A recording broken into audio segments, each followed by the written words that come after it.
Welcome to Inside Outer Limits.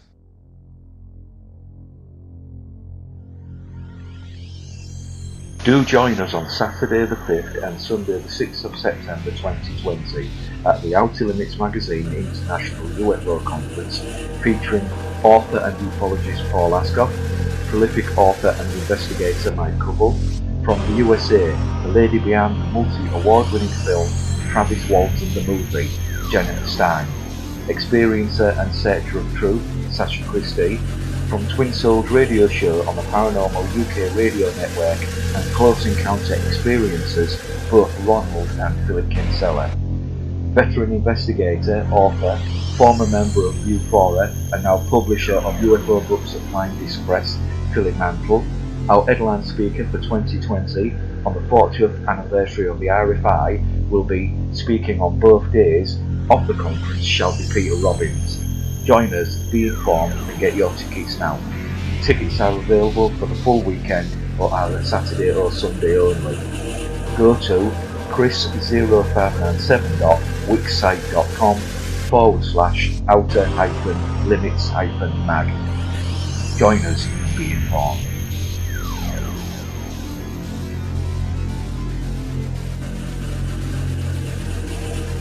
Hello everybody, and welcome once again to an episode of Inside Outer Limits radio show with myself, Christopher Evers, and my co-host Philip Mantle. We're here on the Paranormal UK radio network. How are you doing, Philip Mantle? How are you? Good evening, Chris. Yeah, I'm fine, thank you, mate. I'm hunky dory today. Good, that's great to hear.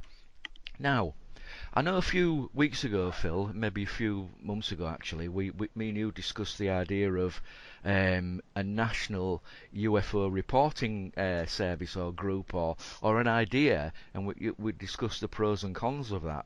I remember doing that with you, and it's just come to my attention that we now have an internet-based group called the National UFO Reporting Service, and our guest today, Phil, is a gentleman who we've actually had on the show once before, who's a noted author, and I believe he's a medium as well, and he's a ufologist, and he's into all aspects of the paranormal, and that's our old friend, Mr. Philip Kinsella. Hello, Philip, how are you doing? I'm doing very great today, thank you very much, and it's a pleasure to be back on your show with Philip and with your good self, Chris, so I'm really honoured to come back on for another talk, yeah.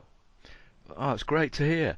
Now, as I've just given a brief description of the National UFO Reporting Service, now, I do know there are a number of individuals involved, along with yourself, with this idea. Do you want to tell us a little bit about them and why you've all come together to provide this service? Yeah, well, one of our researchers, Nigel, it was his idea to form what's known as NUFORS, which is the National UFO Reporting Service, because we were kind of like fed up that most of the subject matter is hidden in a blanket of conspiracy, and it's certainly with regards to the Ministry of Defence, who very sadly no longer carried on the task of having UFOs being reported to them. And I believe that folded in 2009.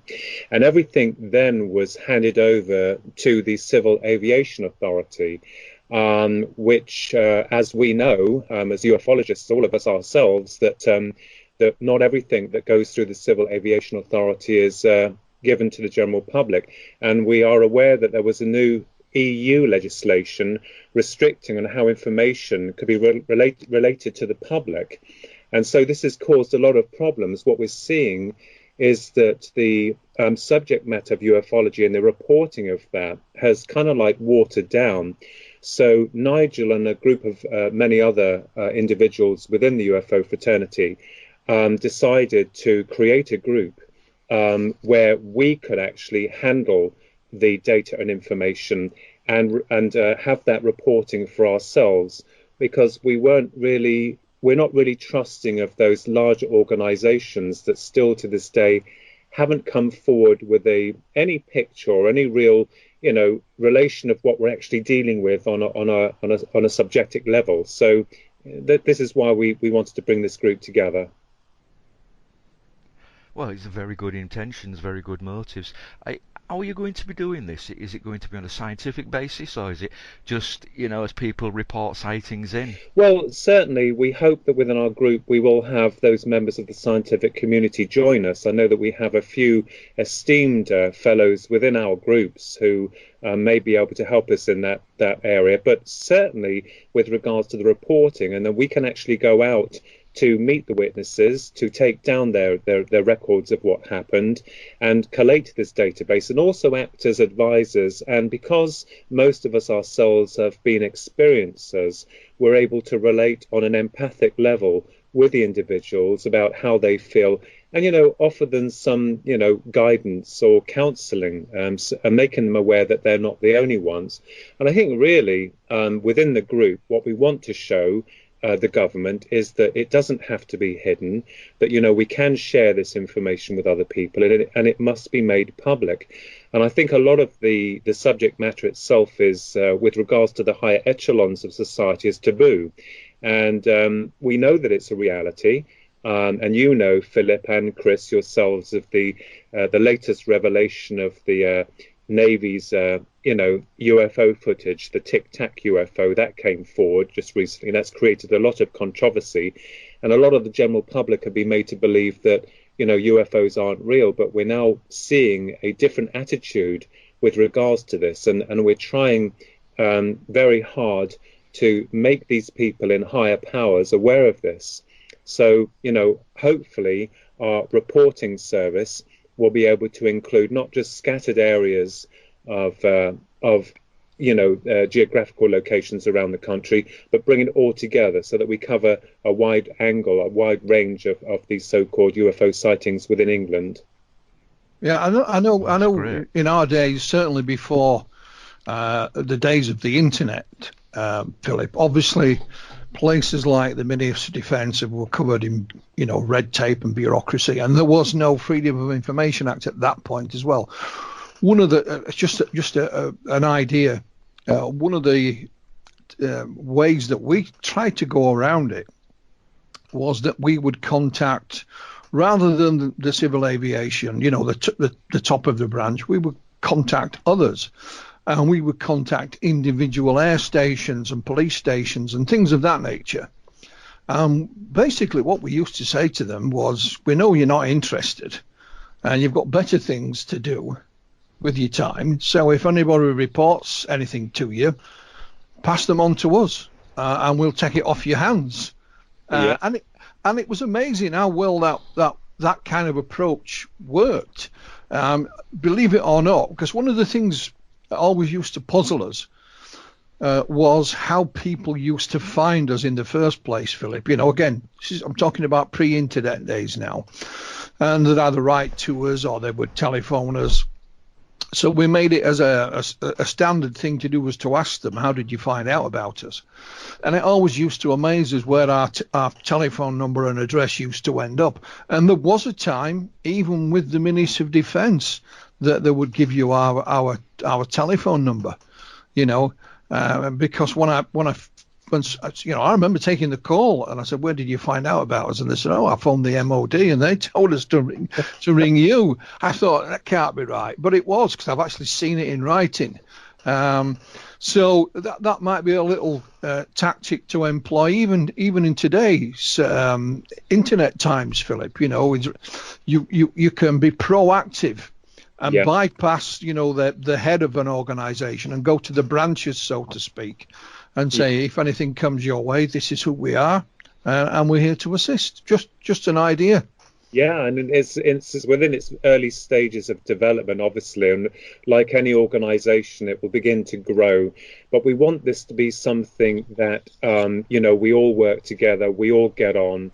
There's no ego, everything is pulled together.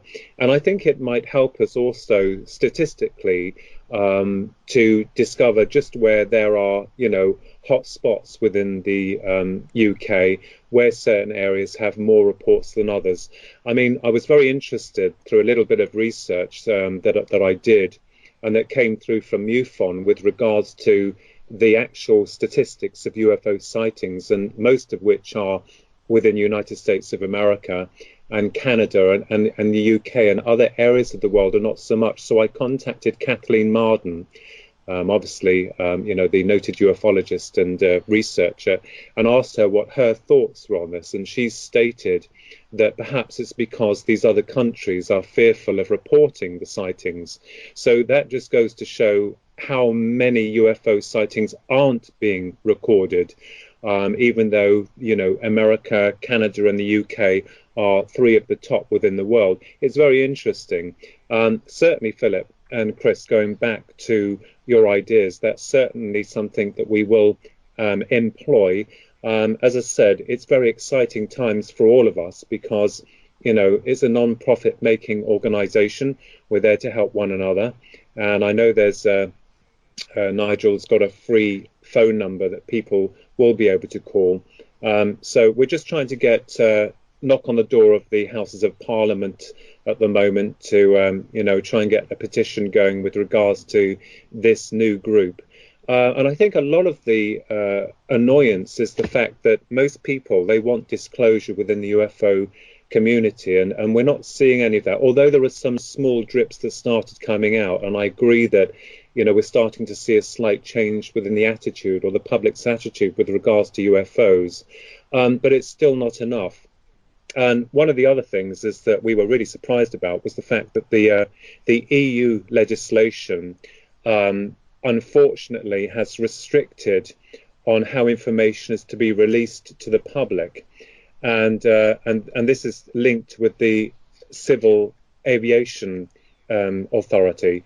So we've got a little bit of a fight on our hands, but I'm sure there are people within these organisations, such as the Ministry of Defence and the other places, that we may be able to get some help from them, because there are people in there who do believe in UFOs, but unfortunately they're controlled by higher echelons, so their strings are pulled basically.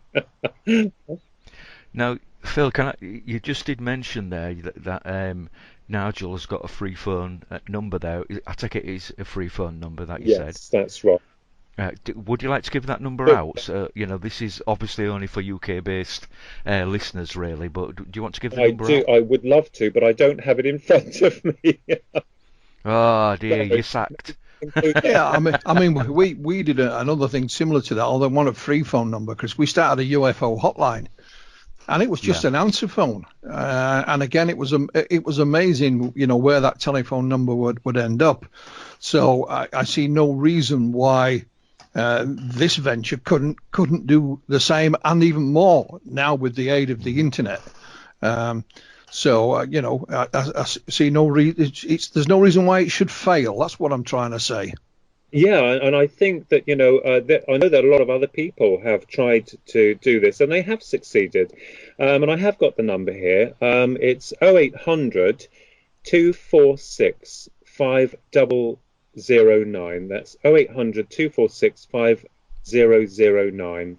Or newfors at protonmail.com, which we can talk about afterwards. But I certainly agree. I mean, it's, as I said before, it's really exciting times, because when you have a passion and a drive for the phenomenon, it really drives you forward for the truth. And when you've been through an experience like many other people have, I think that for them is comforting, because they'll know that there's somewhere where they can go to, because a lot of the emphasis on ufology is that these bigger departments like the Ministry of Defence and also the aviation industry unfortunately seem to be closing their doors, and I think it's really quite shocking to find out that the CAA is using a piece of legislation that came from 2014 to block access to its records of occurrences. So this is another alarming factor. It could be that people that we don't see or don't know about actually muscle in and say, actually, although you've now taken over the reporting of UFOs, we don't want you to say this and we don't want you to say that. So the really interesting part is what's going on. And this is why I think a lot of the public attitude has changed with regards to the reality of the UFO phenomena. Sorry, Phil, I thought you was going to say something else. So No, you do have a Facebook group, don't you? So, which is, again, it's just the National UFO Reporting Service. So I suppose if people want to find out about your aims, your plans, reports that are coming in, they can always look on Facebook for the National UFO Reporting Service. Yeah. Now, have you had any calls come in the early days? Any sightings come in that you could tell us about? Well, at the moment we have got a few, but we're not really allowed to mention any of them because of the privacy from the actual witnesses. Yeah, completely Absolutely. understood. So we have got a few, and there's a case that I'm going to be going up to sort out very shortly, and that's up in Norfolk. But the National UFO Reporting Service, will provide a witness charter and basically a free dedicated 0800 contact point, treat witnesses with total respect. There's going to be a transparency for the moment of contact, and we'll just ask for the name, phone number, and email address. We're not going to hassle them. And this is all designed to actually bring the whole incidents together. So not only are we having the witnesses reporting them, but we can actually keep hold of those files ourselves. And if the witnesses want anonymity, then we will give that. We will totally respect that. If they want their story to be released, or if they want people to know about it, we will also respect that also. So, with regards, and we're also in line with the accordance of the General Data Protection Regulation protocols, which is very, very important. So we're looking for county field investigators, graphic artists for important cases. We've got writers as well.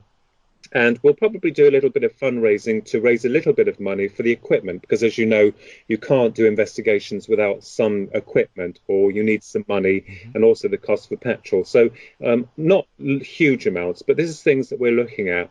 And I think that, eventually we'll be able to build up this wonderful reporting service, and then people can come to us. But I just have this feeling, I said to Nigel, that, we'll have people knocking on our door. We might even get the men in black turning up with any luck. Now, once people have actually reported a sighting to you, which I presume they can do this by email and on the phone number as well, what you're going to do, are you going to send out a form to them to fill out, or give them an email address to send the details in, or are you going to are you going to do both? Well, there will be a form that will be submitted as well, and basically what we want to do is, if it's with an agreement with the witnesses, is go up there and speak to them one-to-one. Obviously, bring them into the fold, show them that we are legitimate, show them that we're caring, and then take it from there. And then we've got a group of people now that's coming forward that want to help out. Obviously, if we have a reported case, down in Dorset, hopefully we'll have someone down there who could just pop along and speak to the witnesses or the experiencers, so to speak. So, we are bringing all these parts together. It's very much in its early stages, but we are really surprised at how strongly other people feel about this. And certainly, Philip and Chris, we may even have the help from government. Who knows? I mean, we're not, as I said before, Nigel's knocking on their door. And we're doing all we can to get a voice forward to say, look, we're here because we need some help, and we need you to help us. And I know most people will roll their eyes up and say, oh, it's all been done before. No, because we all feel that this subject matter is growing. And I feel that because there's more of an awareness to the UFO phenomenon, people are now taking it more seriously. Whereas many years ago, people used to talk about it, and it was a dinner table topic and almost like a laughable subject, and then forgotten about. But now, as Philip said, with the introduction of technology and the huge, expansive communication available to us, we can actually reach out to people on a much faster and quicker level than before. I think of like Ghostbusters, when you had the team, the lights start flashing and they're all in the building and they say, we've got one. We'll have a sense of humor with this. We're going to have a car with red lights flashing going down the high. I can just see you going down the M1 now in a converted ambulance. To go to Bray, and they're shouting over, we've got one. But We really are very dedicated to this cause. It's something that we're passionate about. And I think now that we're taking it further, because I said to Nigel that, it doesn't matter what matters. Basically, we've got to, shake those doors. We've got to get our voice heard. And I believe that we can do it. And disclosure, I feel, people ask me, do you think we're coming up for disclosure? And I said, well, a very soft form of disclosure, nothing that will astound the public. And whether or not they're drip feeding the public with the reality that we're being visited by extraterrestrial intelligences, with whichever way that they're doing it, however they're doing it, I think now we're making a little bit of progress. And this is all, part and parcel of all the past UFO researchers who've, fought for the truth and holding that flame of truth up for everyone else. So, it's going to be, it's new days, but it's forming together. We're not doing too bad, and we're starting to make a little bit of a voice already. Excellent. So you mentioned dedicated county field investigators, caseworkers. Do these people need any qualifications? Do they have to be long-term investigators, or are newbies allowed to join in? I feel that you have to have some awareness of the UFO phenomenon, some knowledge of it. And I think, dare I say, I used to say that, Sir Patrick Moore, the astronomer, always called himself an amateur astronomer, but he was knighted, and he was a very respected gentleman. And I think the same applies to any UFO investigator, because there is no main body within government or powers that be that stand up and make themselves as the instrument that's available to knowledge that can teach everyone else. It's up to us, investigators, to stand up and say, well, we've got a little bit more information than those other people have. And I think people have been watching us. So if people wanted to come on board, they'd have to have some kind of interest within the subject matter. No one's an expert within the UFO field, because we're still chasing shadows. We still don't quite understand what we're dealing with. But certainly some knowledge of the subject matter, maybe an experience. There's someone who's empathic. We want people to come in that, don't have a chip on their shoulder, because that's something that we don't want to deal with, ego, because I think the group that we've got at the moment is really fantastic. We're all ready to share. And I think within this subject matter, a lot of us, many of us, fall into the same level. I know that when I came up to the Pontefract conference, the one thing that struck me more than anything was just how everyone got on and how wonderful the atmosphere was. It's that feeling of comradeship. And we're all looking for the same thing. And I think that applies in any form of investigative research, or if you're a founder of NUFORS, or whatever group that you're involved in, it's important to have that gel with people. Yeah, myself and Philip, in our long special that we did, and it was out about a week or so ago, we discussed experts, didn't we, Phil, about X being used to be and experts being big drips. So, to me, none of us are experts. We're all enthusiastic amateurs who are all looking for the truth. So, more power to your elbow with that one, Philip. I completely agree with what you just said. And I think passion and dedication can take you further than any amount of money. And obviously there's the financial side of things, as Philip's mentioned, to think about. But it's like people who sort of criticise me for publishing books, saying only out to make money out of it. I wish that was the case, but they forget to mention how much money I've actually spent chasing this phenomenon up and down the UK for decades as well. And absolutely. So I think passion and dedication will get you much further than anything else, Philip. And all power to you, my friend. Yeah, and the other thing is, no one complains about paying a footballer millions of pounds to kick a ball around.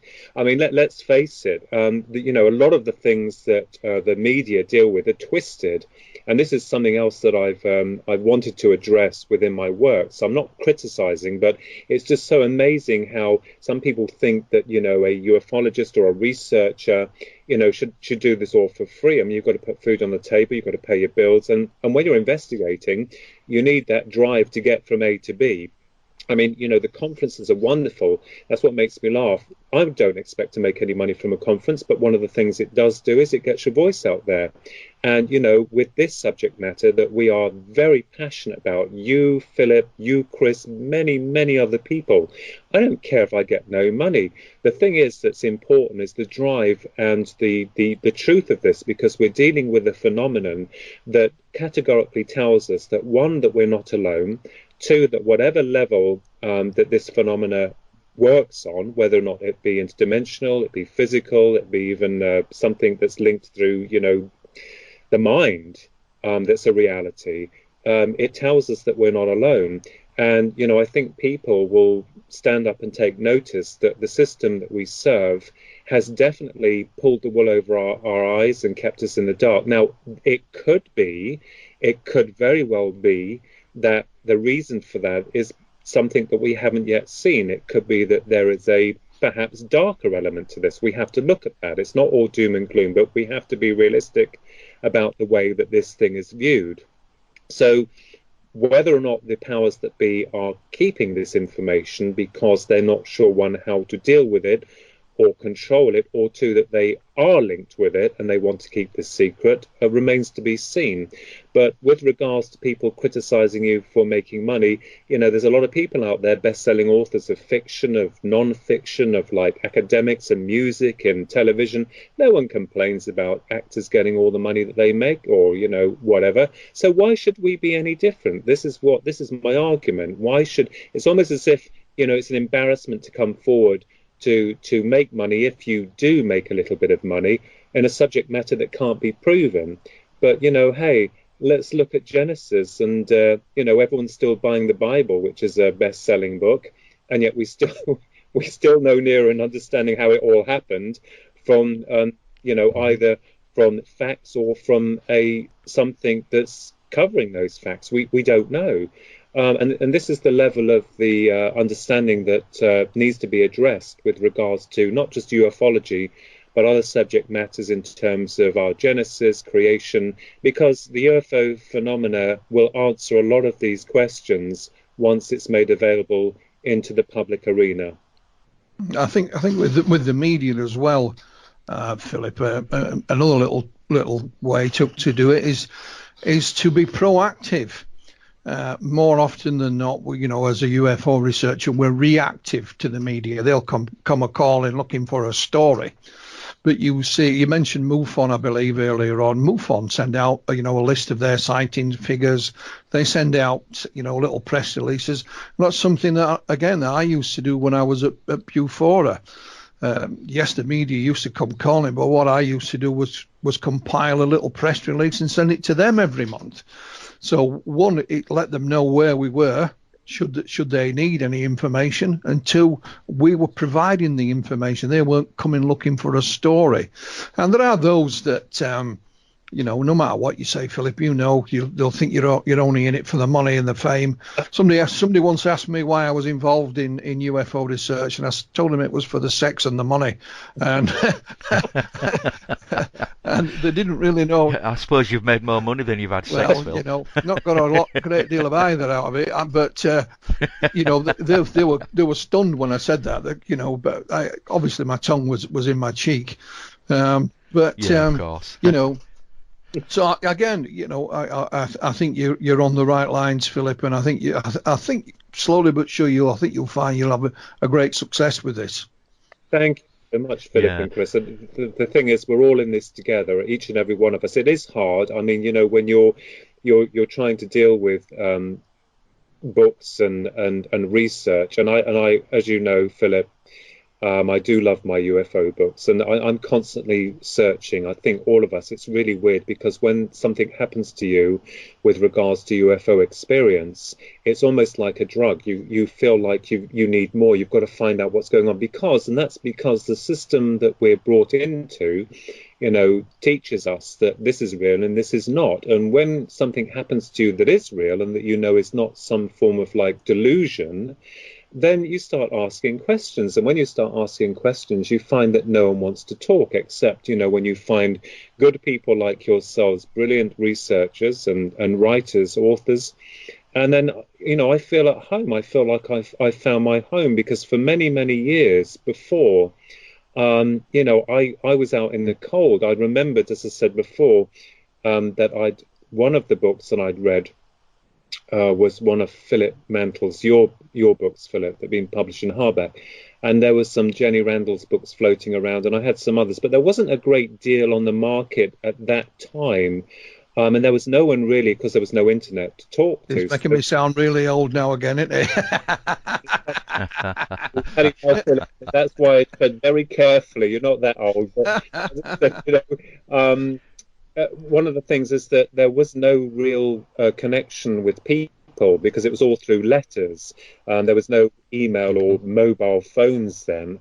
But, one of the things that I found really interesting was that the cases that I was reading about, okay, you're going to get, a few of the bad eggs, the liars, the sensationalists, the ones that are slightly delusional. But I think a lot of the witness testimony is quite interesting, and trying to understand, which we are all doing, of what we're dealing with. And, people say UFO, an unidentified flying object.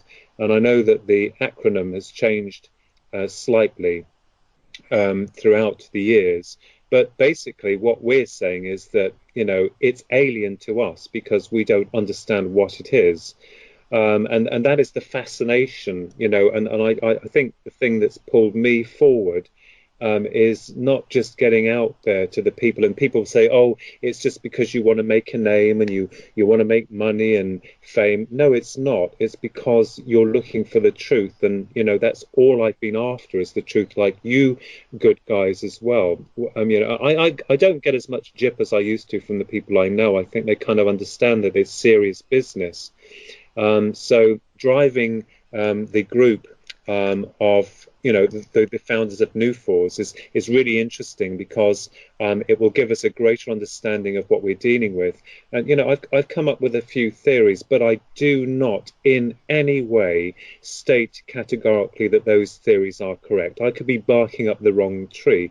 I'm just trying to look a little bit more outside the box to see possibly where there could be other connection links with the UFO phenomena, and especially with the human psyche and the elements of what we represent as a biological life form. I've always argued there must be more to us than just a simple flesh and blood process. Otherwise, what point would there be to any of this? So it's very interesting.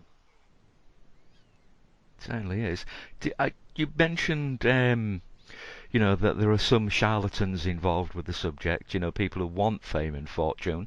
I've seen a UFO, get me on your local conference, etc., but I need you to pay me. Field investigators, are they going to go through some kind of training course, so they can kind of whittle out these kinds of people? Certainly, we'll have a list of do's and don'ts. We'll have a list of what they're expected to do. We can't just. I know that within most of these UFO groups, Ufora and MUFON, and they have a training booklet that they have to go through, and that is something that's standard practice. But I think the person that comes forward who wants to be an investigator will want to do it because they want the love for it. I don't think anyone will come forward because they have to do it. I think someone will come forward because they want to do it, and it's a passion and a drive. So this is another area that I think will be important. So I know that we won't get many of those people who are charlatans or just in it for the money, because there is no money to be made and there is no fame to be made either. It's just a collection of information and bringing this subject matter on a universal level to the general public. So definitely, Chris and Philip, there will be a kind of like a strategy or a planning of what the individual will have to do. You see, it's all very well just going into something. You need to have some ground rules as well, like anywhere in a working place, and so on and so forth. So that is something that we're working on at the moment.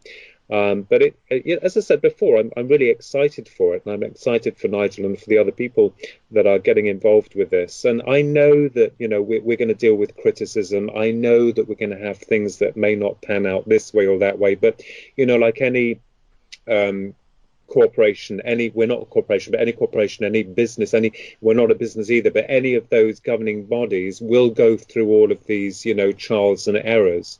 So we'll get there, we'll make it, we'll get it to the point where we've got it, we'll nailed it, and then we'll see where it goes from there.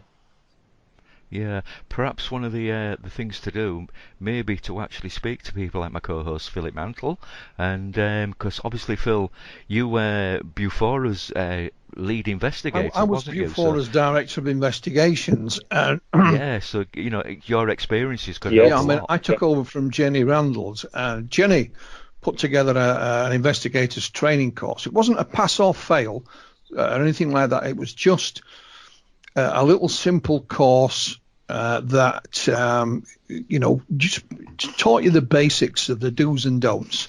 It fell by the wayside for a while, so I revitalized it and made a few adjustments to it. And Bufora still run it now. And again, it's not a pass or a fail. The lady that took over after me is Gloria Dixon. And I know Gloria still administers it. So, and it was very useful.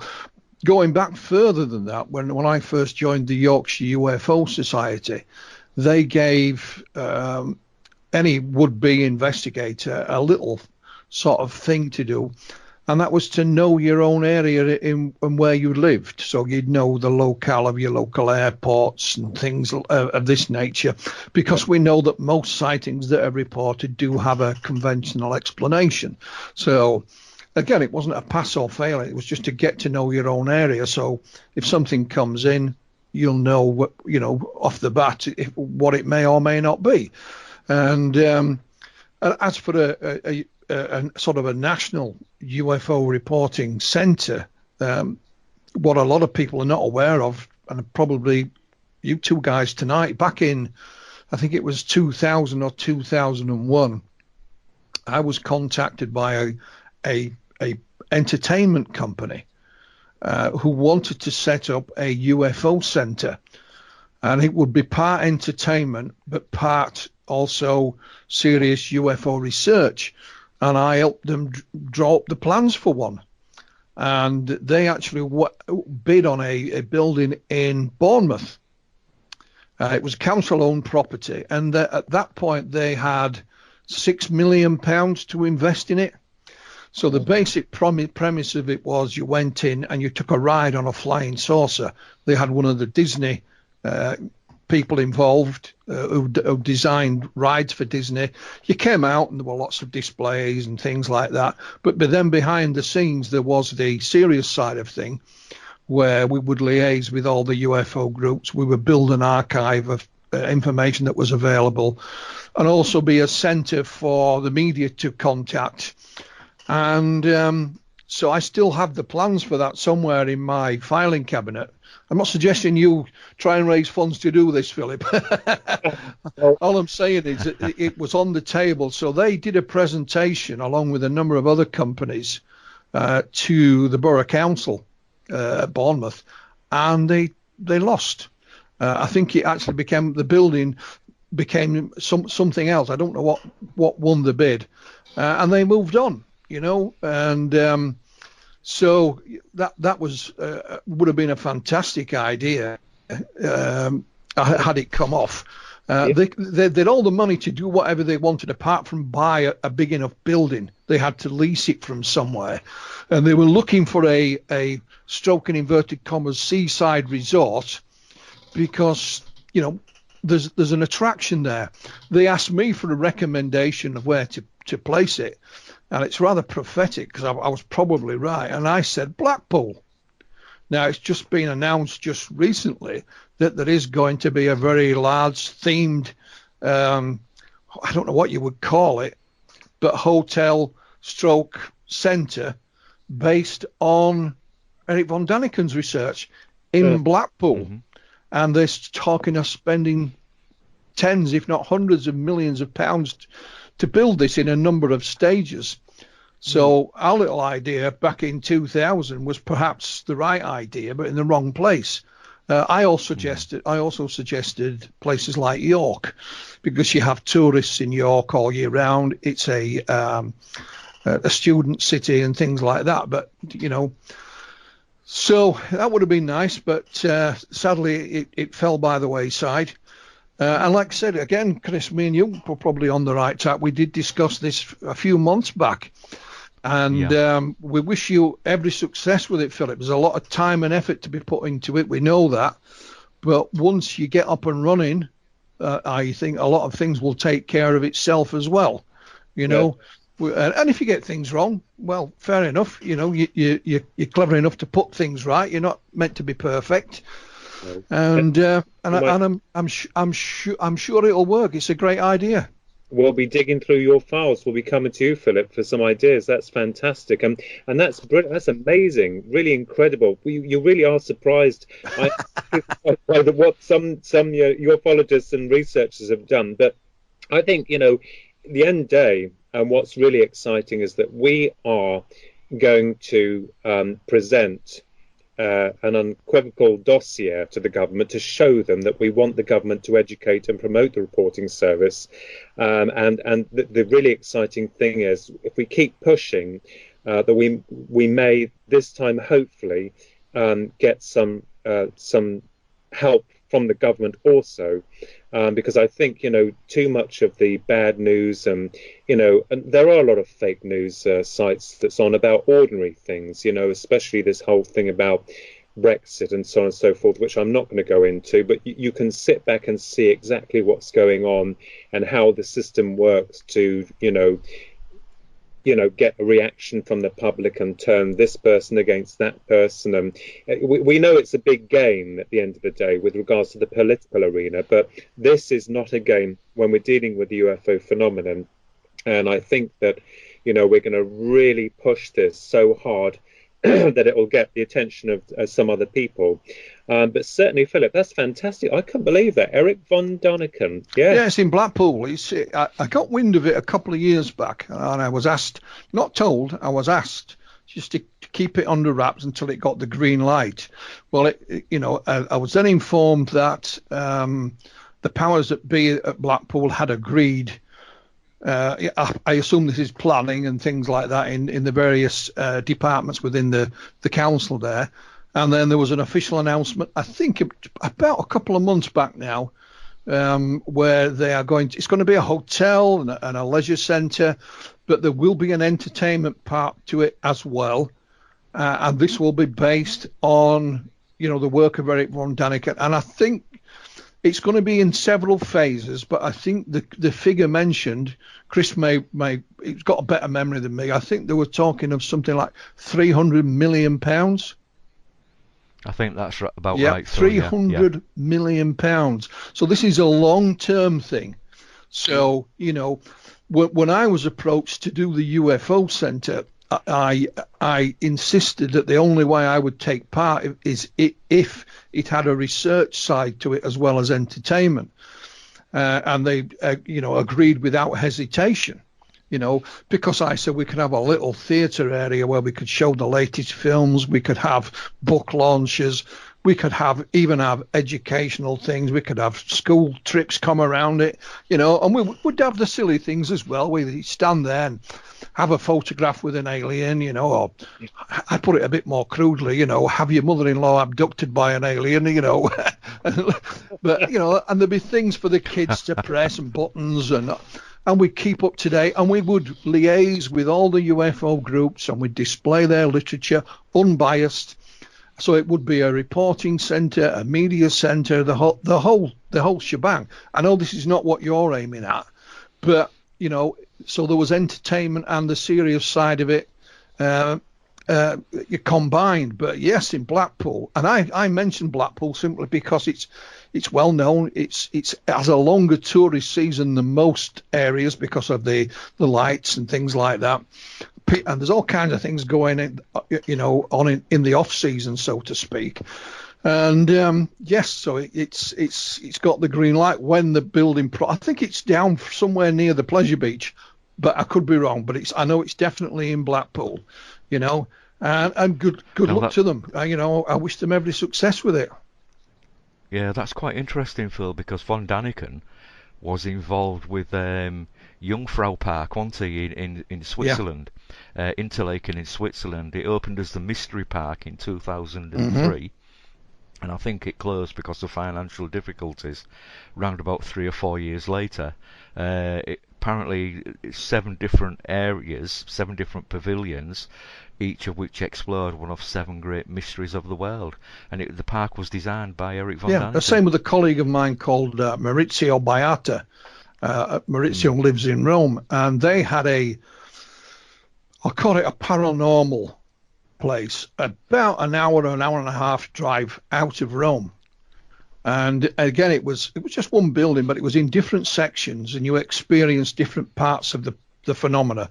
You know, there was the paranormal, there was out-of-body experiences, there was alchemy, there was UFOs, and there was a little conference area. I lectured there for Maurizio, and it was fantastic. I mean, they had a crypto section, and the best figure I've ever seen of the Patterson film Bigfoot. They did a full-size model of the creature, and it was amazing. I mean, you know, but the problem was not with the event, not with the money spent on it. It was the location. It was in a place that was out of the way. There was no footfall. So subsequently, it fell by the wayside. And I think that the same kind of thing happened with the place in Switzerland. I mean, it's an expensive place to go and visit anyway, you know, but Blackpool is Blackpool. And I don't care how many hundreds of millions they may spend on it, it's still Blackpool, you know, and they must, you know, surely have realised that. And like I said, best of luck with them. You know, I wish them every success, whoever it is. Absolutely. And of course, you know, Phil, any help that Outer Limits magazine can give in helping to promote, I'm happy to do that for you, as we'll be here on Inside Outer Limits radio show. Myself and Philip Mantle there, of course, we'll give you any help that we possibly can to push this idea forward for you. Even if you want an advert putting out asking for field investigators, we're more than happy to help. That's brilliant. That's really great fun. Very grateful. Thank you. And it's also we're all looking for disclosure in about 2030, and we've been doing some petitions already. And of course, as you know, that 2 of them have come back already because, you know, Parliament's going to dissolve for this new election. Well, literally.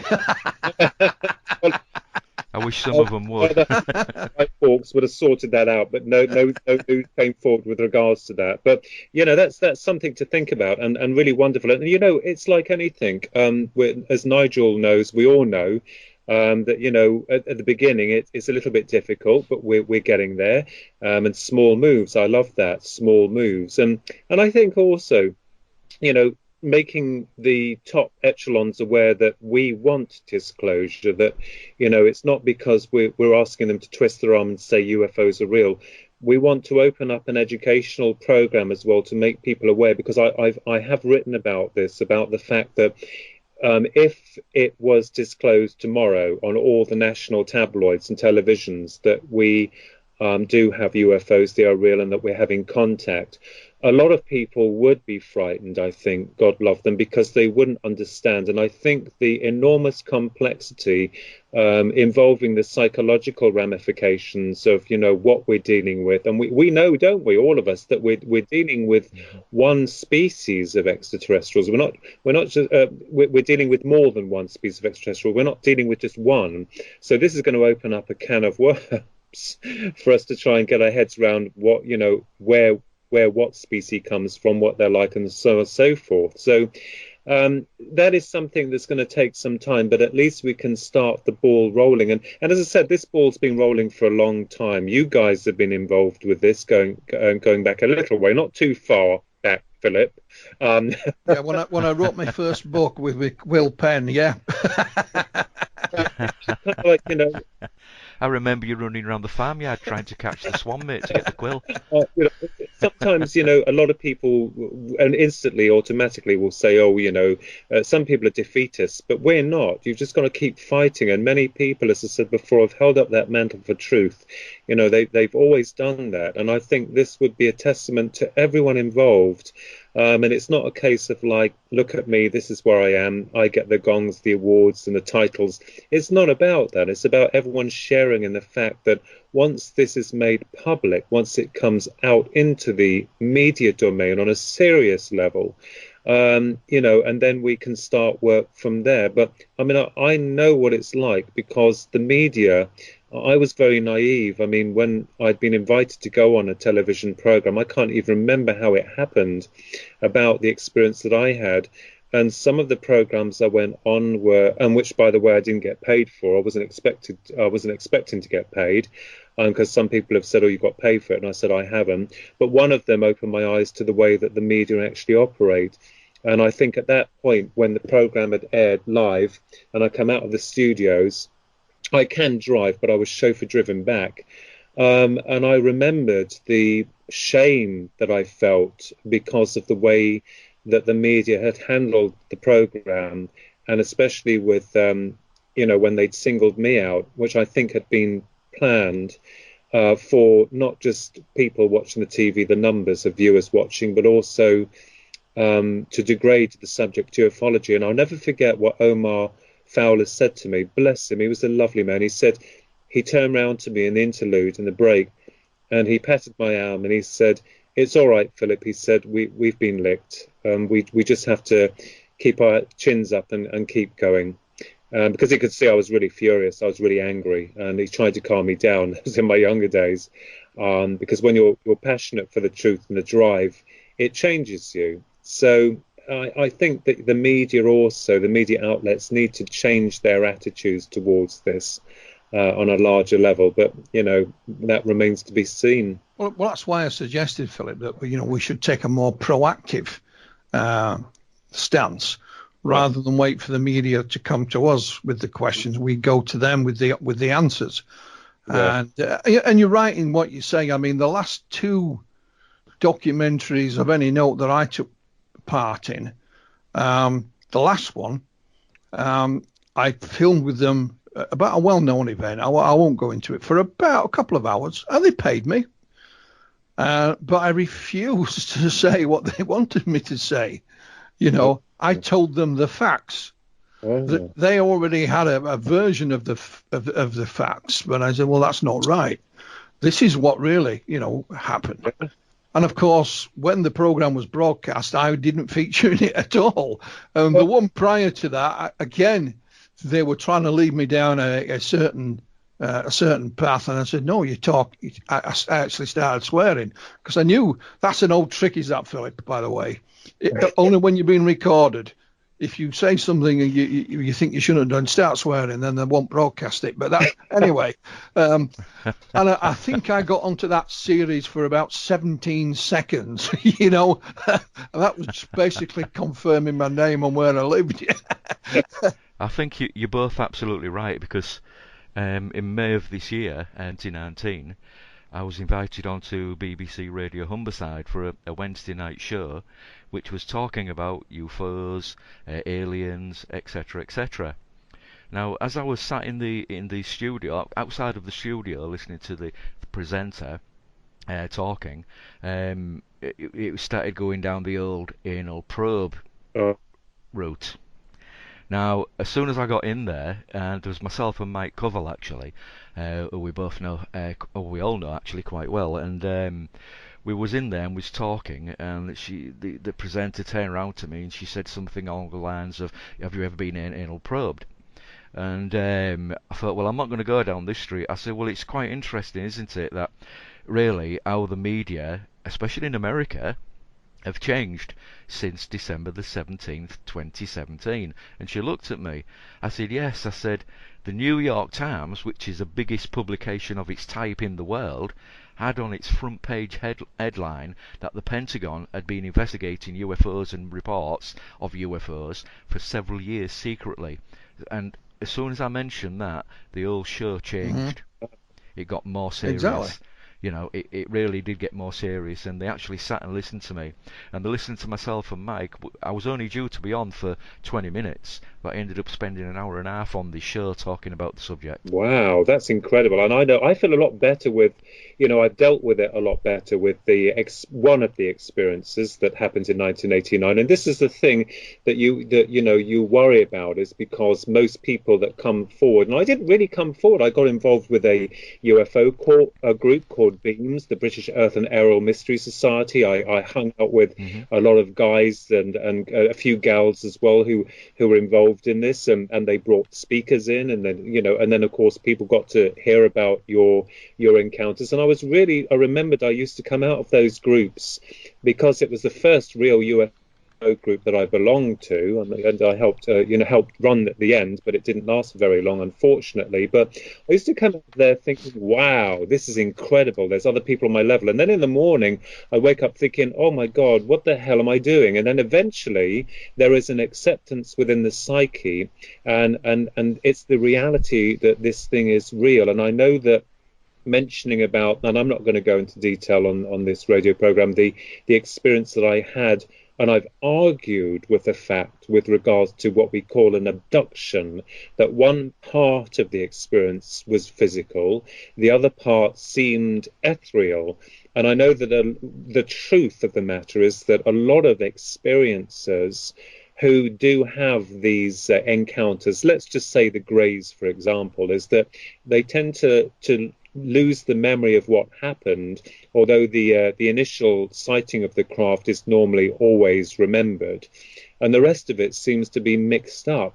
So that was something that I was fascinated with, and I was thinking, well, are we dealing with some part of the psyche, or are we dealing with some part of the mind that we're not able to understand? And of course this led me then into the understanding that we are dealing with true entities, real entities, but that perhaps they're using other methods of alternative transportation or travel, either interdimensionally or from certainly from different levels or states of reality that we currently are aware of. So yeah, when you tell someone that you've had an experience where there has been that anal probe, you're the laughing stock, and that is something that I felt really ashamed about on the program, the live program that I went on. And I do believe that the good lovely Malcolm Robinson was there to save the bacon. That's the first time I met him, but it was a travesty, and all of us ufologists knew that it was just a circus. And that was my first experience, the very first experience I had of the media machine at its worst. The others I went on were lovely, and of course they were pre-recorded, so you're right, Philip. You're absolutely right. When it's a live transmission, I should have put my noddy on and said something that I shouldn't have done, maybe to shout out or tell them, oh, you're all liars or whatever. But of course, when you're in that situation, it was very different. I think what we have to realise, Philip, is that they're out there they're doing their job. They're not out there to tell the truth. They have an agenda, which is to make a program of a certain slant. Same with the newspapers. They're there to tell a story and then move on the next day. Some of them do a very valuable job. For example, Watergate and things like that. There are some serious journalists. So again, I'm not trying to lecture anyone. What I tried to do was to build up a repertoire with those of us that I'd experienced of a serious nature in the media, and try and ignore the ones that weren't. And I managed to do that on a number of occasions. But again, just be proactive. That's the best advice I can say. And but Chris is right. When you turn the table on the media, they don't really know what to say. And it's God bless him, he's no longer with us. But the late Graham Birdsall, I remember Graham being on a live show over in the Manchester area one evening, and there was a chap in the audience saying, well, I'm an amateur astronomer, and I've never spoken to an astronomer that's ever reported a UFO. So Graham pops up quite rightly and said, well, there are lots of them. So the chap says, well, name me one. Well, Graham couldn't. He was stumped then. If we got, Alan Hynek was an astronomer, So be prepared in that respect. It's the old saying. Graham was right in what he said, but he couldn't deliver the goods in the end because he was put on the spot. So yeah, it's the same with the other efforts that you may be trying to do, Philip, with we'll call it officialdom, for want of a better phrase. And the difficult task will be there to find someone, because we're just about to have an election, that has a sympathetic ear. Whether that's an MP or a civil servant, like Nick Pope was a civil servant, of course, and then use them to your best advantage, and work together to further your aims. Like, remember, for example, he's no longer with us. There was Admiral Hill Norton, was a great proponent for serious UFO study, ex-admiral of the fleet, and others, of course. And so that's always a good route. If you can get someone like that, a flag bearer, I mean, we may, it could be even, somebody who's a personality, a well-known and serious actor, or someone from that kind of profession. I mean, they do have flag bearers in a whole range of things, like usually in a charitable way.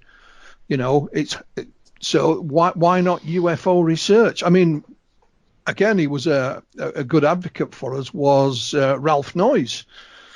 Back in the 1980s. Ralph, again, was a civil servant at the MOD, and he used to hint. I don't know if you remember Ralph Noyes, but he wrote a book called A Secret Property, which was a novel, but it was always like a wink, wink, nudge, nudge, kind of a novel. But again, it was a great assistance in that respect, as Nick Pope has been. He's a great proponent for the serious side of UFO study. It may be an idea to contact Nick and see if we can offer any advice. We could do that, and I'm really grateful. As I said, it really seems very bizarre for all of us, because the way that we find ourselves in certain situations within ufology, we find ourselves in certain situations which you would never have found yourself years ago.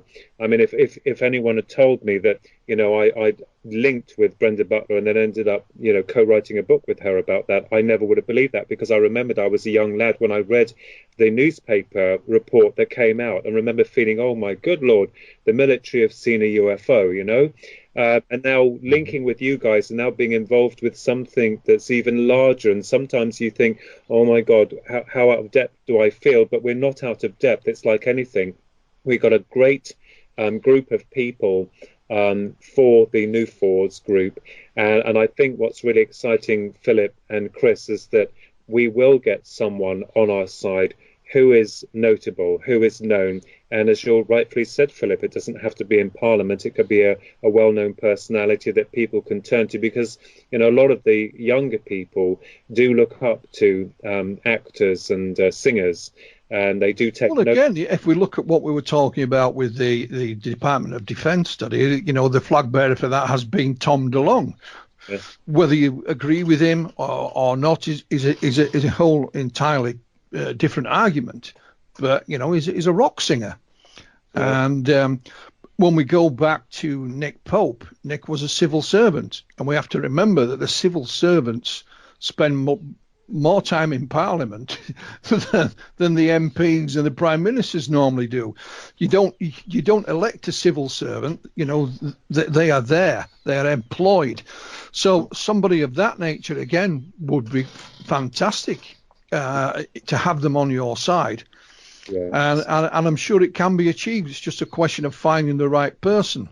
Yes, well, we're putting our feelers out now, and as I said, the group's quite new into its development, but I know that we're making a little bit of headway, we're making a little bit of noise, and hopefully we'll be able to make a lot more later on. And it's not like we're out, to prove everyone, or that UFOs are real. What we're doing is that we're also using this to our advantage to secure the knowledge to the government and to those higher echelons that we are aware that this reality is a truth, it's happening, and that we're going to investigate it ourselves, because a lot of the general public their feelings towards the Ministry of Defence and other agencies have let them down.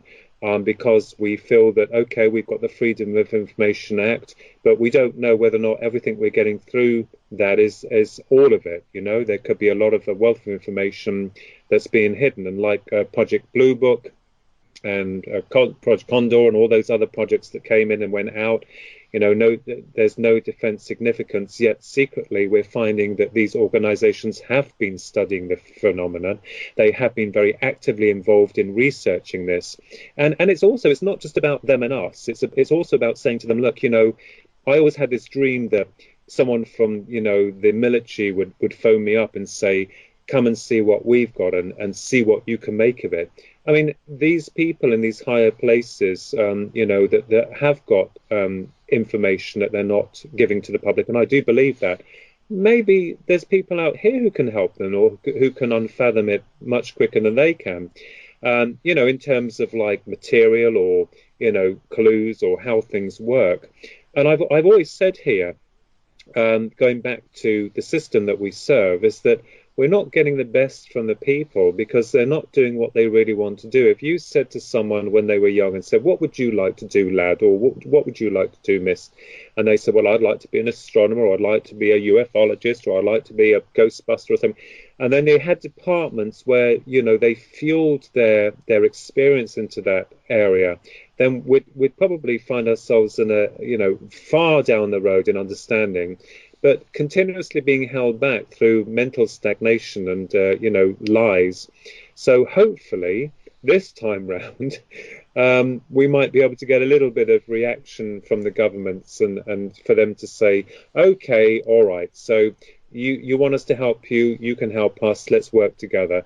And, hopefully, but I certainly will, Philip. I'll send that information to Nigel about what you've stated in your help, and that's certainly good news. And we're all for information. We're all for advice as well, which is brilliant. Yeah, pleasure. We'll help anyone, anywhere. Yeah. Now, I've got to say, it sounds to me, Philip, like you're building your house, your new For's house, on solid foundations and not just on sand, where it's going to, get a rainstorm and it's all going to crumble around you. Yeah. Keep going about this the right way, and I'm sure it'll be successful. Now, just before we move on from new For's, are there any names that you can tell us that are actually involved other than yourself? And Nigel, whose surname we're not going to mention, and who else is involved with you in doing this? Harrison, she was the photographer that was at the Pontefract group. She's going to be a huge inspiration and help to us, and she's on board. And Nigel has got a list of other names that he's going to send to me once he's got certain things sorted, because I know he was dealing with a lot of the petitions for Parliament. And, and a lot of you guys have been sort of like supporting him, and we support each other. But so, yeah, it's all coming together, and I really looking forward to seeing where we will be in a year's time. I think that's the important part, because I know that Nigel wants disclosure like all of us do, but he's aiming for 2030. And I think that we may be able to get something working, even, and I say to everyone, we're not going to fail. How can anyone fail when they're trying?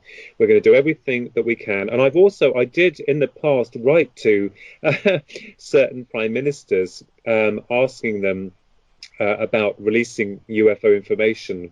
And I got a letter back from the secretaries saying they'll put this before the Prime Minister, and I got nothing back. So, yeah, but it's almost like Amnesty International, Philip. One of their most successful campaigns has been letter writing. When you've got someone being held, in prison somewhere overseas in very poor conditions, rather than go down the official route with like the Foreign Office or whatever, they ask individuals to write to that particular government's agency or wherever, and so writing can have an effect if it is done in the right way, and there's enough people write in, so to speak. So rather than go, let's say Chris gets locked up by, not in the Ecuadorian embassy in London, like what's his face, but actually in some hellhole in Ecuador. You write to the Ecuadorian embassy demanding his release. And that's a tactic that has been employed in the past to good effect. So you're absolutely right, Phil, because Gene Roddenberry, the creator of Star Trek, did exactly the same. The show was cancelled after the second season in the United States back in the 1960s, and he went out and about, and along with a lady by the name of Billie Joe Trimble, I think she was called, they organised a fan, all the fans writing in to Paramount and to Desilu, which I think were creating the program at the time, to say, we want this program on, and it actually succeeded, and they made the third season of Star Trek. It was cancelled after that, but it actually works. It shows it can work. Yeah, it can. So there you go, Philip. And it's a lot easier today because you've got all this thing called the interweb. Yeah, and just to remind everyone out there that we are looking for field investigators and fundraisers, and they can contact Nigel at NUFORS, which is NUFORS, at protonmail, which is PROTON mail.com, or you can call 0800 246 5009. So if anyone wants to be a field investigator, or they want to contribute to art, or to help raise funds for us, then Nigel will be more than happy, because he's the main controller, he's the main creator, he's the man that you can get hold of, and then he'll cast that web out to us, his workforce. So thank you, that's brilliant. Okay, now I mentioned earlier on, Philip, that you're actually an author as well as a medium. And I'm not referring to your size there. I'm referring to you're a spiritualist medium, if I remember correctly. Now, let's talk about some of the books that you've wrote, and in fact one that I know that you're currently writing, which is just about finished. And tell us a little bit about what you're doing at the moment. Right. So I have completed. Oh, it's completed. You, the Public, Deceive the Grand UFO Deception, and that is being submitted to the wonderful Philip Mental's Flying Disc Press. And basically how that came about, that book, was that it's taken a shape of its own. I'm sure that you guys know as authors yourselves that when you start a project, you think, yeah, it's going to go this way, and then all of a sudden it seems to take a direction all of its own. So I wanted to write a book that addressed certain cases, very famous cases, and Philip's been very helpful and instrumental in supplying me with pictures and so on and so forth, information. And I wanted to kind of like bring in those areas of the psychic phenomena, like only a few of them, to try to show people that we may be dealing with a physical phenomenon that can manifest back into an ethereal phenomenon, and dealing with elements of the mind. So the book is kind of like looking at different areas. Are the aliens us from the future? Are they from another planet? Are they from another dimension?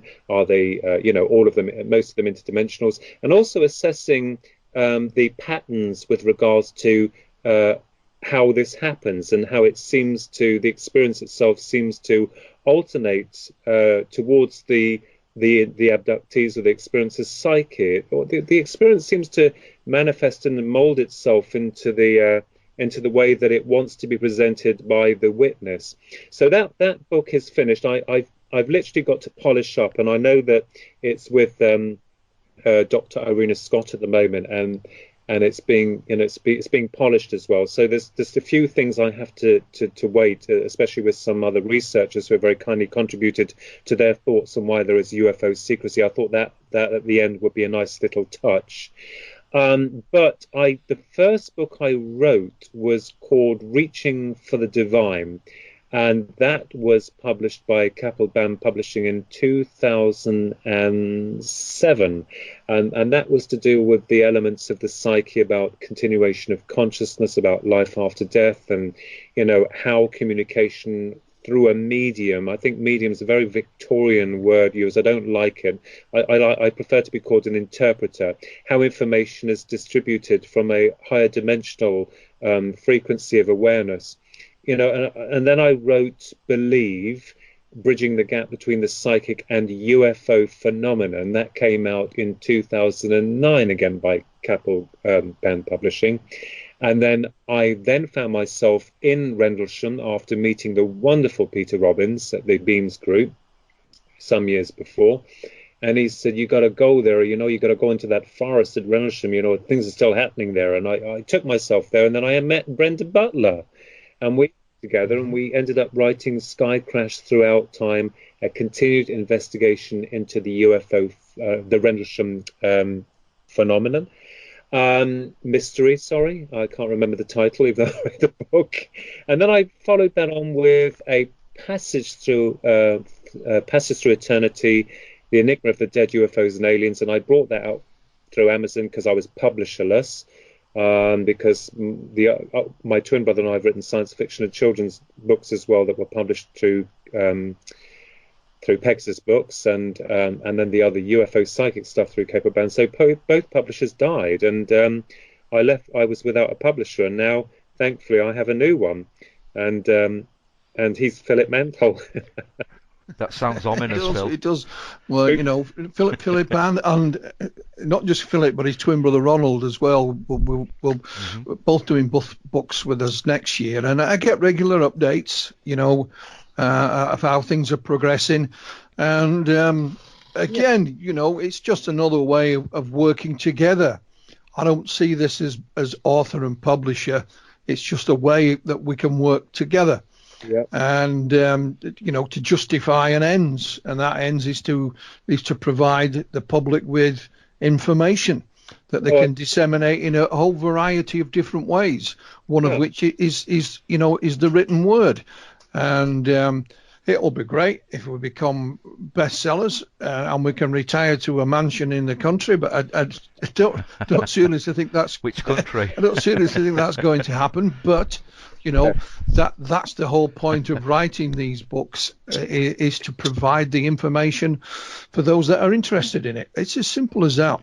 Well, you're a publisher who I know much closer than any of the others that I had, Philip. And the other thing as well, to what's wonderful about this, and Chris as well, because you have also taken my articles for your Outer Limits magazine, which I'm very grateful for. I think it also gives all of us new ideas. I mean, I read a lot of the reports from other investigators and researchers and writers, and I'm always fascinated by what they've written. And as I've said before, I'm not one of these investigators who is like steadfast and this is my theory and this is what it is and I'm not changing. No, because the UFO phenomenon, as we all know, changes. It seems to manifest throughout the years as they roll by. And I think this is very interesting, because no sooner have we kind of like tried to nail it when it kind of like morphs into a new entity or by its own. But there are some things that do fascinate me, and I'm not an expert in them, but it is the greys, because I know that we have different factions of extraterrestrials, certainly, Philip, with regards to the amazing Pascagoula experience, where the robots that were, elephant skinned, with the 3 protrusions around the head and that didn't move, they and pincers for claws. Now, they interest me because very rarely within the UFO field have you heard a repeat of those aliens. So my book kind of like is looking at the different experiences that people have had. If we go back also to Betty and Barney Hill, and I think this will make you both laugh. I mean, God love them. I mean, Kathleen Marden is a wonderful researcher. I have the greatest respect for her. And reading the Interrupted Journey when I was a young lad, very young lad, and then and reading Philip Mantle, and linking with all these people, I have to pinch myself, saying, "My goodness, we're all linked." But with Betty and Barney Hill case, what made me interested about the entities that took them was that when Betty and Barney had been examined on board the ship, I know that Betty had her examination first, and then she was in the room with what she thought was the leader.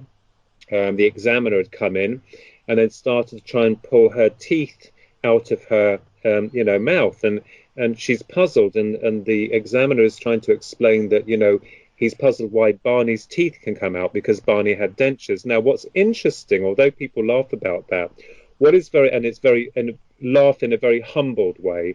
What's interesting is that these entities, obviously, this is the first time that they picked up two human beings, or it was the first time that they'd abducted someone with false teeth.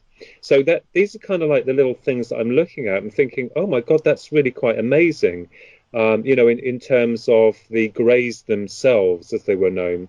So I do believe that there are certain factions of Greys, like that we have different factions of human beings, and looking at the cases that way. So my main emphasis is on the Greys, as well as the other cases that must be addressed, and also experiences that happened back in the 1950s and the 60s, which were quite hot then. Yeah, I mean, it's interesting when I can't help but butt in. I'm sorry, Philip, but when you mentioned Calvin Parker and the events at Pascagoula, I mean, yeah. It would seem that every time I speak to Calvin, which I do, frequently, that we learn something new. I mean, for example, he told me I think it was last week, that after the incident in 1973 on the pier, they returned back to his car. And unbeknown to him, Charles Hickson, his colleague, had bought a bottle of booze, but had left it in the car. And when they got sat down and got in the car, this bottle of spirits just exploded. And it literally just blew up and covered the entire car in whatever liquor was in it. And there's no explanation for that whatsoever, And what there's a link, of course, with Kathy Marden. She recently put Calvin under hypnosis in September. Yeah. But going back further, Calvin remembered the people who are skeptical of using regressive hypnosis, and I can understand why. But he remembers when they were driving to the scene, they passed another car on the way that was parked up, had a courting couple in it. Now Calvin knew the colour of the car, the make and model. But that was it. However, when he went under hypnosis with Bud Hopkins in 1993, he actually remembered the license plate number of this car. Yeah. And sometime afterwards, he actually hired a private investigator to find the owners of that car, which he did. And he tracked them down. The gentleman who was in the car that night was deceased, but the lady who was in the car was now in a nursing home. And Calvin went and spoke to her, and and interviewed her accordingly. So I just had to interject there. But you're right. I'm like you, Philip. I find it fascinating to read the investigations of my colleagues and peers. From wherever around the world, and the UFO phenomenon, without a doubt, does change. So just when you think, right, I've got you bugger, something happens, and you think, oh, well, here we go, Well, yeah, I think that the Pascagoula case is one, as well as the Betty and Barney Hill case, or the Pascagoula has brought so much information forward. And one of the fascinating things about that is that you can tell straight away that Calvin is the most loveliest, one of the loveliest bloke within ufology, like all you guys are. He's very honest, he's sincere. And he did tell me and Ronnie something that shocked us both when we had him on a radio show about the sound that the female entity had made on the second, or apparent second. There could have been more abductions where he'd attacked her and slammed her head against the wall, and that she'd made this sound reminiscent to a reptile calling its young, which is an alligator. And it's yourselves, Chris and Philip, both of you also, you think about these things. It's like the Betty and Barney Hill case with the teeth. You think about these things. You say, well, had these been reptilian? My brother has stated that he believes that this being was may have been reptilian. We can't prove that, but obviously there were Calvin felt there were other people in the room, but behind that he couldn't see. orchestrating this. So we all have our different theories and opinions about that, but certainly with regards to the experience at hand within ufology, you'll find that most of these encounters have similarities. They have patterns to them, and certainly with the Pascagoula case, a classic case of fear, and happened to two guys who never would have dreamt in their lives that they would be abducted by so-called aliens. But it's interesting how the robots seem to morph into almost like crab-like, but then they seem to morph into entities that were very bizarre. The Greys are a different faction altogether. So obviously it's telling us that there are different species of aliens, so that they have their own agendas. I'm just waiting for that day. I mean, have you heard, Philip? Has there been a repeat of the sightings of the entities that Calvin called the big ugly ones? Have they not at all? No. And I'll throw a spanner in the works here, for want of a better phrase. A couple of months back, I spoke to Dr. David Jacobs via Skype, because Dr. Jacobs has the Bud Hopkins archive. Yes, yeah. And he was instrumental in supplying me with a copy of the hypnosis between Bud and Calvin, and 2 hypnosis tapes between Bud Hopkins and Charlie Hickson. So I wanted to ask him a few questions, and I lovely guy. I mean, don't get me wrong. We had a smashing talk, very happy, but he says, if you think there is more than one species, then you are wrong. As far as Dr. David Jacobs is concerned, there is one only, and that's the Greys. And the reason we don't get to that conclusion is because we, as researchers, are not asking the right questions. This is his theory. I know Bud and him, although we're great friends, certainly didn't get along and didn't agree. But Dr. David Jacobs is convinced that there is one species and one species only. That's the Greys. And if only we'd asked the right questions, we'd find that out for ourselves. It didn't tell me what those questions were, by the way. But I think the conversation was a bit too short for that. But what is interesting, I can divulge, is that Debbie's been working with a documentary producer. And hopefully they will have certainly a documentary series based on Dr. David Jacobs' work. And that same producer has also been given a limited access, time-wise, to Bud Hopkins' archives. That time isn't just short, it's 2 years. And he says, Dr. Jacobs has got a huge archive of material. But when you go downstairs, apparently he lives in a rather large house. When you go downstairs, Bud's absolutely dwarfs it.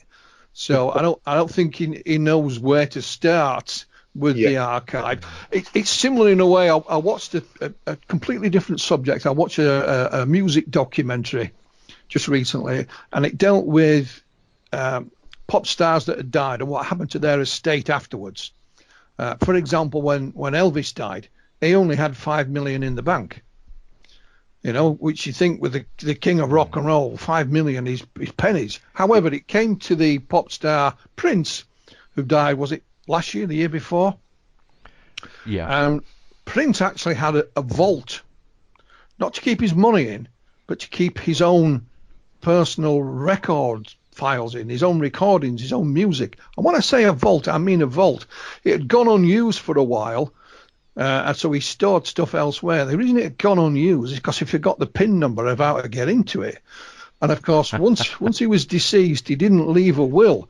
Apparently, in his singing and performing career, he was a perfectionist, but he didn't leave a will. So they got access to his vault, and it is huge. And this is all material recorded by Prince that's never seen the light of day. And it's with a company now. And they're speaking to the guy at the company, and he says, where do we start?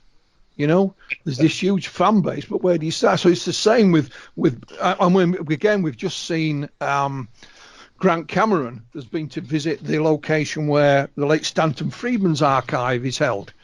It's in I don't know if it's a library or a university, I forget the name.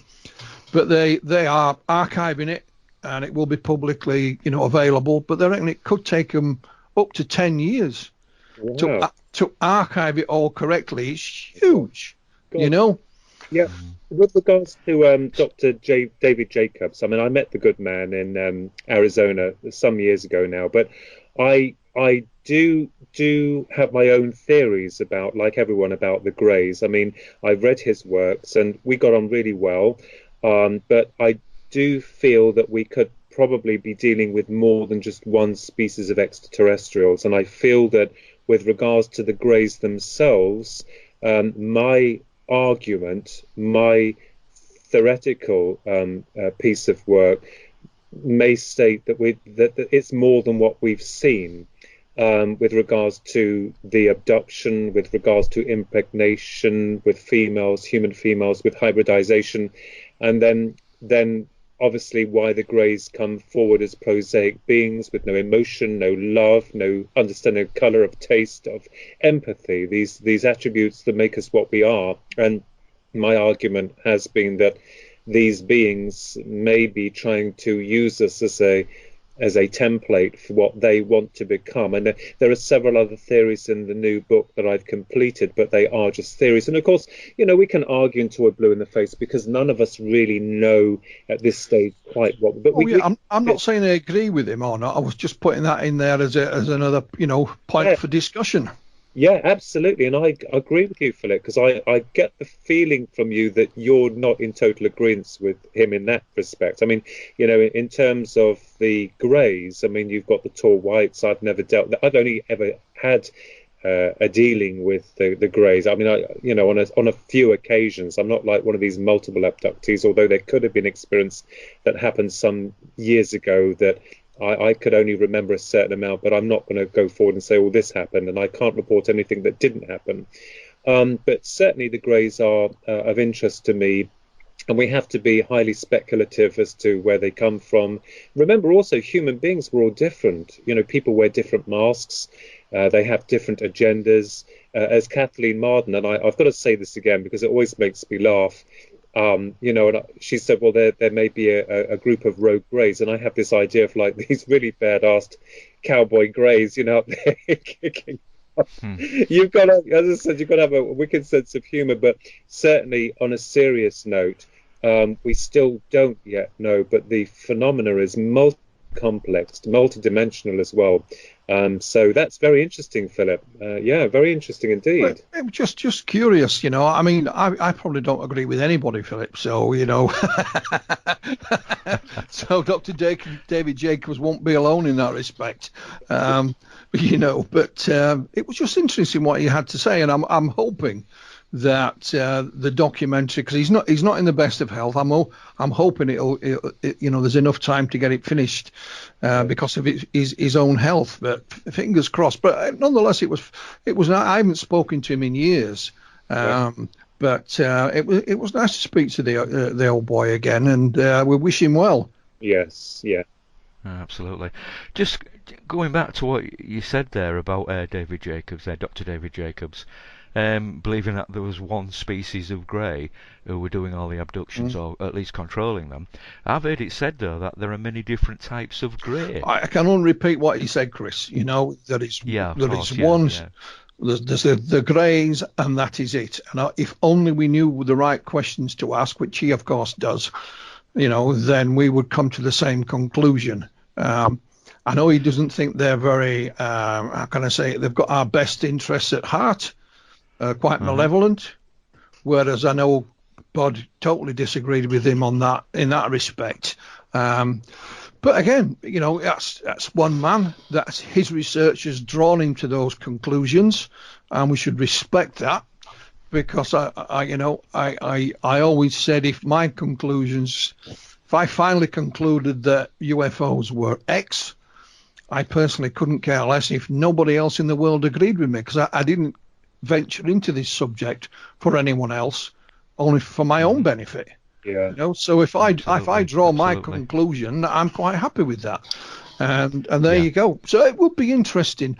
The documentary producer has got all the hypnosis tapes from David, and he is busy at the moment. He's done filming with him, but he's also busy digitizing them all because they're all on cassette tapes, and that's going to take him a while. And I said, well, what are your plans? Because you've now got access to Bud's archive. What are your plans there? And he just gave a big sigh. He doesn't know where to start. He's not even sure if he will do anything with them. He's just come to an agreement while they're at it, because David's not in the best of health, so they've come to an agreement now while he's still fit enough, and we'll have to wait and see. But what I will say is, I think it also, in a way, in my opinion, just heightens my respect that I had for Bud. Because one of the things I remember asking him was why he hadn't written more books. Because we knew there was a lot of cases that went his way, and we knew he run this and he did that, etc. And he's only written a handful of books. And he said, Philip, I only write a book when I think there's a need for something to say.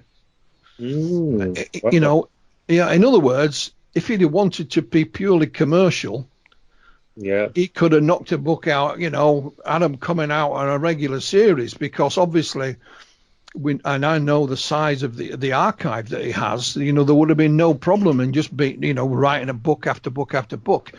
And not only that, I would recommend anyone read his autobiography, Art, Life and UFOs, because he was an artist.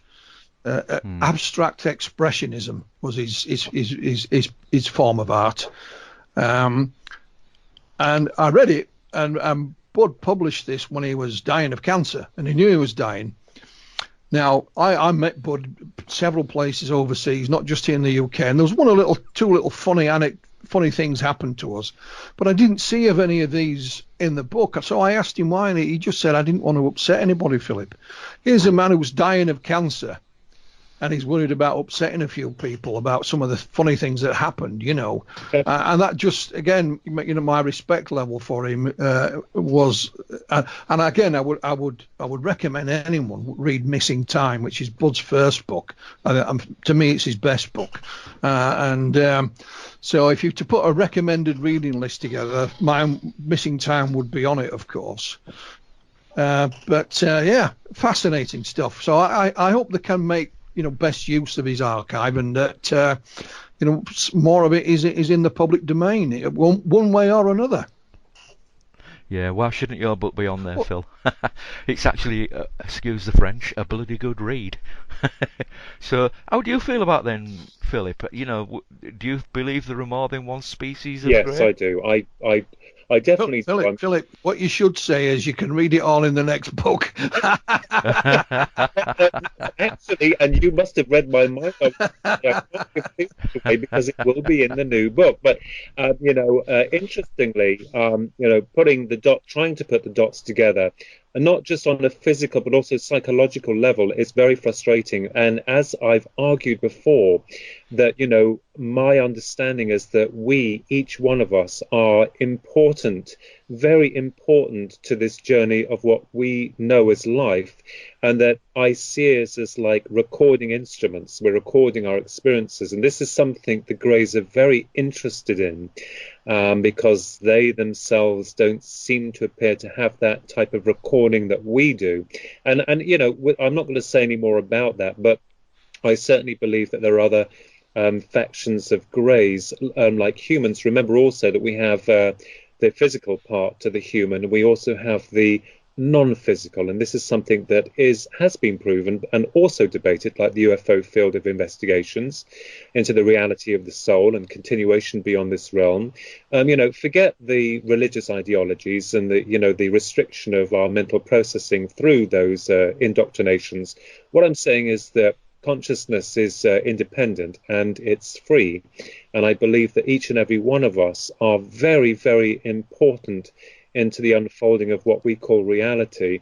I know we wake up and we've got to invent ourselves, and we've got to get and face the world, act a little bit in front of them, come off the stage a bit exhausted, but there are those parts within our lives that are very important where we feel inspired. And interestingly, Philip and Chris, I didn't realize this, but I found out that a lot more musicians tend to have a lot more UFO experiences and encounters, and that's interesting because they deal with vibration. So what we're looking at here is frequencies, vibration, soul, grays, creation, that type of thing. So, it's a topic that could go on forever, but I find it fascinating. And like you, Philip and Chris, I've learned so much and continue to learn through not just the people that you know. And my twin brother Ronald, he said, isn't it strange, Philip, that Philip Mantle knew the bird, that Graham Birdsall and his twin, and that we're twins? And I said, well, I can assure you of one thing: I won't be putting out a magazine because I just don't have the energy to do it. Now, if you was going to advise anybody, Philip, to if somebody comes to you, for example, and they say, I want to get into ufology, what do you recommend that I look at to get myself into this, to bring me up to speed so I know what's going on? How would you reply to them? Buy Philip Mantle's books from Flying Disc Press. No, I mean, basically, seriously, because Philip's got some brilliant books, wonderful books, and I would say to the individual that we have got a group now, and I'm going to be a bit biased here, and which is NUFORS, and that if they want to contact us, then we can help them in ways where they can, we put them towards special literature so they can understand about encounters. They can talk to people about their experiences, and I think that's the main thing as well. I think if you talk to someone, I mean, I have a lot of people who contact me through email. Obviously, they've seen me heard me on a radio or seen me on a YouTube program like they do with all of us, and they contact, and they've got these weird and wonderful experiences. They just want someone to talk to. But if anyone wants to start investigating into the UFO phenomena, I would seriously, watch some really good documentaries. YouTube is okay, but you've got to be careful of a lot of the quite dubious CGI versions or accounts that go on there. So there are a lot of reputable sites on YouTube that you can go to with regards to UFOs. You can make up your own mind, and you'll get an idea of kind of like what to look for, what not to look for. And know also that there are some wonderful books out there that you can buy that may give you some headway or understanding of what's going on, and to also know that you're not alone. This is not just a unique experience. A lot of people around the world have had these experiences they can't explain. To them it feels very personal, and in some ways it is, but they're not alone. Okay, so if the same person came to you and said, give me an example case for me to study, which case would you give them? Well, I would give them either the Betty and Barney Hill case. I would even go so far, and I'm going to say it, the Pascagoula case, to show that these people, Betty and Barney, you had Calvin Parker and Charles Hickson. These people were, just going about their daily lives, and then something happened to them, and their testimony, their witness testimony, and all of the evidence pertaining and centered around that testimony and witnesses and so on and so forth categorically proves that, this phenomenon is real. They're two of the classic cases, and I have to say here are, Betty and Barney Hill, the Hills UFO experience, and also the Pascagoula are two of the most famous. Well, the Pascagoula more so now because more evidence has come forward, which is incredible. So, this is highlighting the fact that other people aren't mad. They're not having delusions of grandeur. It's not some kind of, altered states of consciousness in a dream. This is a real thing.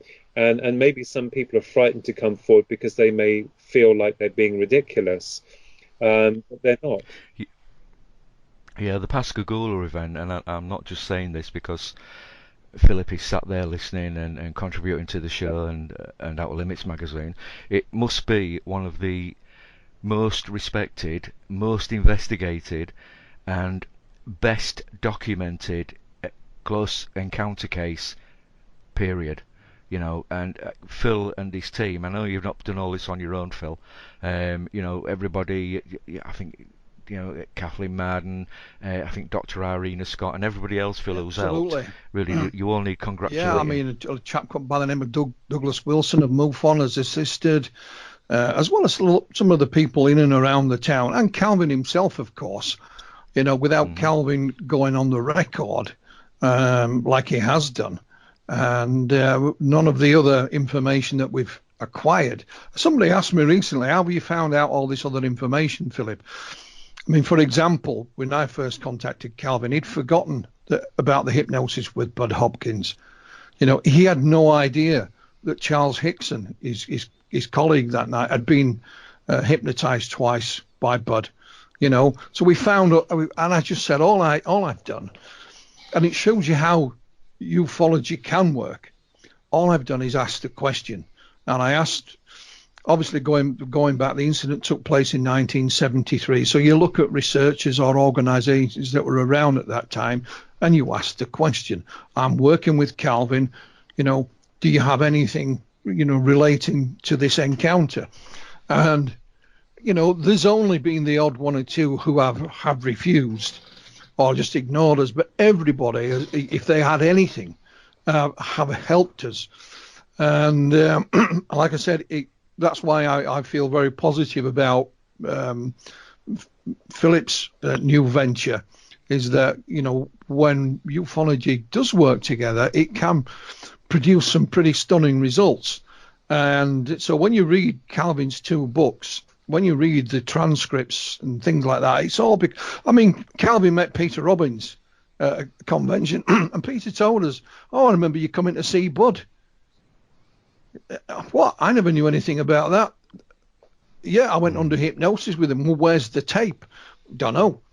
Oh, well, who's got Bud's archive? That's Dr. David Jacobs. I emailed David, have you got the tape? Luckily for us, Bud kept a log, and he would log things in it. So the tapes and things have a number. So there were, unlike my filing system, mine are just shoved in a drawer, So he was able to find it, and within 10 days, I had a copy. Wow. Similarly, when on September the 14th of this year, we were fortunate enough that Kathy Marden to visit Pascagoula and put Calvin under a regressive hypnosis again. The following day, I had the audio file in my inbox, and I've known Kathy for years. I've never met her, but I have corresponded with her. But when I listened to the audio file, you could not, wish to have a more professional person conducting that hypnosis. Yeah. Because the most frequent question she says is, what happens next? So she's not leading Calvin in any direction, and the most Calvin's basic return is, I don't know. And that's true. And when you listen to it, okay, the transcript verbatim is in the book, but it's different when you listen to the words, and you can actually hear her mind sort of ticking over, making sure that she asks the questions in the right way in order not to lead Calvin at all. So again, ufologists get a pretty bad press. However, I happen to say we're all amateurs with no funding, and when you look at the things that we can do, I think, most of the time we've done a pretty damn good job. Yeah, brilliant. Well done. And that case has fascinated not just my twin and myself, but a lot of people. And I think there it is. You want proof, you want evidence. There it is. And Calvin's still with us. God love him in this world, and you can still talk to him. You can still connect with him. And when you speak to Calvin, one of the things I find really emotional and endearing is that the guy is just so black and white. He just makes me laugh. Like, he's just like, there he is. You could see him out there fishing on a pier somewhere, and he's just miles away. That's all he wants to do. Well, somebody asked him, I think it was one of the conventions he spoke at, and they said, if you could go back in time, and is there anything different you would do? That night in 1973, he says, I'd stick Charlie out front of me and I'd run. I was there when that happened. We were both, my two and I, we were 4 years of age. And that's when you think back, my God, that's an incredible moment that when, we were 4, that was going on. So you think about these locations around the world where these experiences have happened, like the Betty Barney Hill case that was tracked on radar. The military seemed to be very interested in the design of the craft that Betty and Barney had reported, and then go to Pascagoula, and it's like the beings that they'd seen, and the female, I'll say female entity that had been projected for Calvin to interact with, or interacted. It turned out quite nice and turned a bit nasty, and it seems to put all these bits together, and you're thinking, you know what, I'm still hooked on the Pascagoula case, especially in that room where he had the examination on 2 occasions, and where he got confrontational with the female, and he, certain things, I'm not going to give anything away, happened, and that kind of that tells me, wow, Calvin, wow, that's something that happened to you, and it's telling me something else about what we also may be dealing with on a much larger level of understanding. So, wow, it's really helped. Quite ironic as well with the Pascagoula case is that the first place they telephoned after the event was Keesler Air Force Base, who said, we're not interested, we don't deal with UFOs anymore, called the sheriff. However, then when the case broke the next day in the news, they were taken to the hospital, and then they were sent to Keesler Air Force Base to be checked for radiation. And it was a question, case, well, while you're here, lads, why don't you tell us what happened? We phoned you, 5 minutes after it did happen, and you weren't interested. And of course, they did tell them, and we have a transcript of that conversation at Keesler, which is again is in Calvin's first book. So they recorded it as well. So yeah, it's one of those cases that had fallen by the wayside, but thankfully that Calvin stepped forward when he did before it was too late. And we're hoping, fingers crossed, that they may get a movie made out of it. But we'll have to wait and see. There'll be a film. I think there's going to be. You know what, Hollywood? They'll jazz things up, but there'll be a film. I know it. And so there should be as well.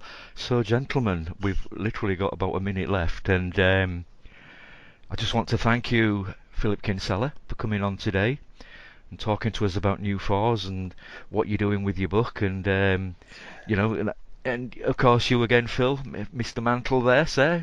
UFO That's right, call me sir, know your place. I've got to thank both of you, Philip Mantle.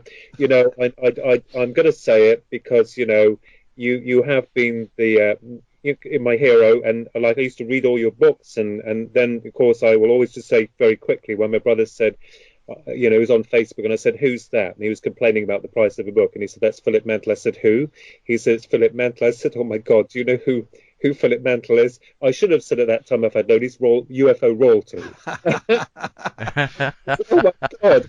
So that makes me laugh how we connect with each other. And you also, Chris, for your wonderful, offers and help, and, with regards to your Out of Limits magazine and the conferences. I'm very, very, and I mean it, very grateful to both of you gentlemen for helping both myself and my twin brother.